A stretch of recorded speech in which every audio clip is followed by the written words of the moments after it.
ജി.വി.എമ്മിൻ്റെ first മലയാള സിനിമയാണ്. അദ്ദേഹം ഒരു മലയാളിയാണെങ്കിൽ പോലും തമിഴിലാണ് അദ്ദേഹത്തിൻ്റെ വർക്കുകൾ ഇതുവരെ വന്നിരുന്നത്.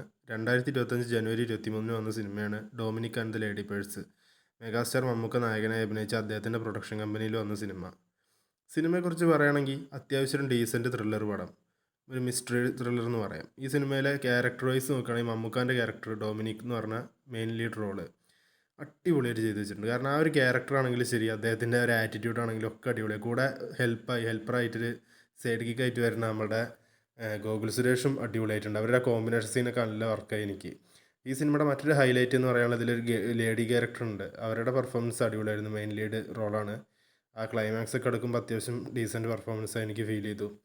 പിന്നെ മ്യൂസിക് ഈ സിനിമയുടെ മറ്റൊരു ഹൈലൈറ്റാണ്. അടിപൊളി മ്യൂസിക്കായിരുന്നു. കാരണം പല സീനിനെയും അപ്ലിഫ്റ്റ് ചെയ്യണ മ്യൂസിക്കാണ്. അതുപോലെ മേക്കിംഗ് നോക്കുകയാണെങ്കിൽ ഒരു നോർമൽ ത്രില്ലർ സിനിമയുടെ ഒരു കളർ ടോണോ കാര്യമൊന്നും ഈ സിനിമയിൽ അവർ കൊടുത്തിട്ടില്ല. മൊത്തത്തിലൊരു എന്താ പറയുക, നല്ല ലൈറ്റ് ആയിട്ടുള്ളൊരു രസമുള്ളൊരു കളർ ടോണായിരുന്നു. എനിക്ക് നല്ല ഇഷ്ടപ്പെട്ടു ആ സിനിമയുടെ. പിന്നെ സിനിമയെക്കുറിച്ച് പറയുകയാണെങ്കിൽ നിങ്ങളിത് കണ്ടവരാണെങ്കിൽ നിങ്ങളുടെ അഭിപ്രായം നമ്മൾ കൺവെസ്റ്റ് എന്ന് പറയുക. എനിക്ക് സിനിമ ഓക്കെ എന്നാണ് തോന്നിയത്. കാരണം തിയേറ്ററിൽ നിന്ന് കാണാൻ പറ്റിയില്ല. തിയേറ്ററിൽ വലിയൊരു വിജയമായില്ല. പിന്നെ എനിക്ക് അന്ന് കുറച്ച് ബുദ്ധിമുട്ടുള്ളതുകൊണ്ട് കാണാനും പറ്റിയില്ല. OTTക്ക് വേണ്ടി കുറേ വെയിറ്റ് ചെയ്തിട്ടാണ് ഈ സിനിമ കിട്ടിയത്. കണ്ടു നോക്കിയപ്പോഴും മോശം പടം എന്ന് പറയാൻ പറ്റില്ല. അത്യാവശ്യം നീറ്റായി തന്നെ എടുത്തു വെച്ചിട്ടുണ്ട്. നിങ്ങൾ കണ്ടവർ നിങ്ങളുടെ അഭിപ്രായം നമുക്ക് കമൻറ്റ് ബോക്സിൽ ഒന്ന് പറയുക. അടുത്ത സിനിമയുടെ വിശേഷങ്ങൾ വീണ്ടും കാണുന്നവരെ ബൈ.